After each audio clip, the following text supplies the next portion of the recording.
a crowd started to gather. The men were chanting in Arabic, Allahu Akbar, Allahu Akbar. And my father and I, as I was holding his hand, were pushed to the front of this crowd.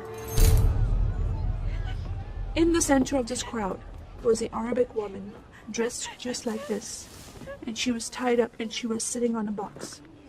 Next to her was an Arabic man, and he did a traditional Islamic prayer on the floor. And he got up from the floor, and from his side, he pulled out this very long golden sword, and he beheaded the woman. My legs are shaking, and my heart is going fast. And my father said, if you don't listen to the teachings we're instilling in your life, this will happen to you one day.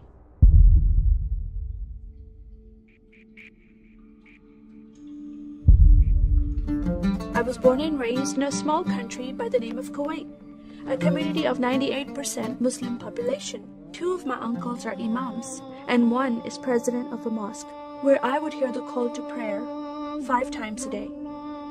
As a Muslim, the word Yahudi, which means Jew, was instilled in me as a bad word, as a cuss word. Yahudis should not exist. They should be killed, and I never thought to question why would I hate them. I never met Jewish people in my life. They never did anything to harm my family. I just hated them. Just the word brought hatred in my heart. It's very important to learn the Quran and the Hadith and even memorize it in Arabic. I even entered a competition where you recite the long chapter in front of Islamic leaders and teachers.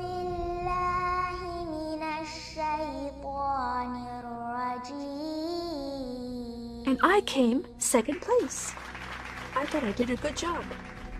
But my father said, no, that's not good enough.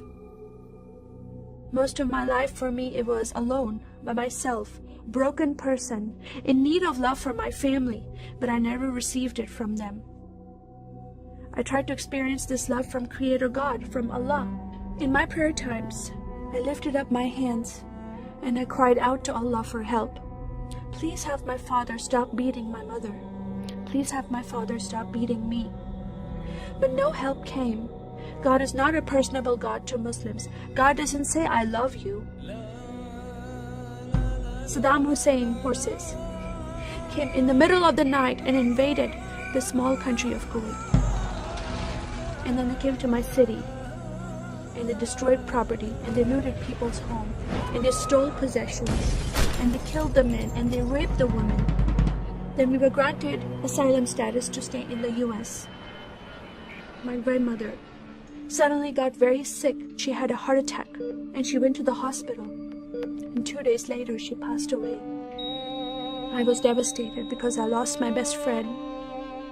And this lady approached me and asked me if I was okay. And I said, no, Paula, my grandmother died. And I just started to cry again. At that moment, I was hurting so much, only crying helped. And Paula came to me and put her arms around me and she gave me a hug. And then she asked me a question. Would you like to go to church with me? When I walked into this church, I experienced love from these people and acceptance from these people like I've never before. Fellowshipping together. They were men and women together. They didn't have to be separate. No one was judging each other. And they knew I was Muslim. They were so friendly to me themselves, accepting of me and loving of me. And that was really surprising to me. And for the first time in my life, I heard a message from the Bible. He started reading the message about Yeshua. When he walked into the synagogue, he was given a scroll from Prophet Isaiah, and he opened the scroll and he started reading that scripture. That the Spirit of the Sovereign Lord is upon me, because he has anointed me to preach the gospel to the poor. He has sent me to heal the broken heart and to proclaim liberty to the captive and freedom of sight to those who are bound, to proclaim the year of the Lord's favor. First time I heard these words of freedom and healing and liberty. I'm desperate to be freed from bondage. I was held captive in Islam and I wanted to be freed from that. I was blinded with so much hatred in my heart. The darkness broke from my eyes. The veil came off my heart. I knew the decision I was making to leave Islam is a big decision. By Sharia law, Islamic law, it is death penalty. But I'm desperate to know a living God.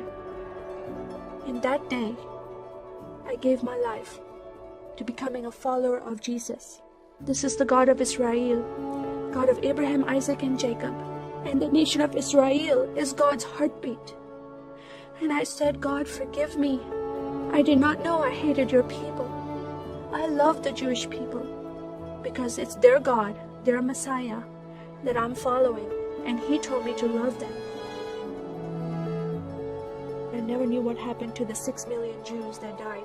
I never heard that in Kuwait in history. Now that I met Holocaust survivors, I know their story, and I shared my story with them.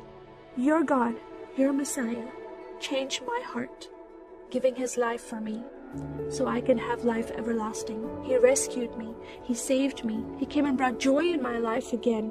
And I'm a blessed woman. And I start crying, and they start crying, and we are able to relate to each other, and they embrace me, and they love me, and they experience some healing, I believe, when they hear my story. That is a privilege to have that in my life. I am one for Israel.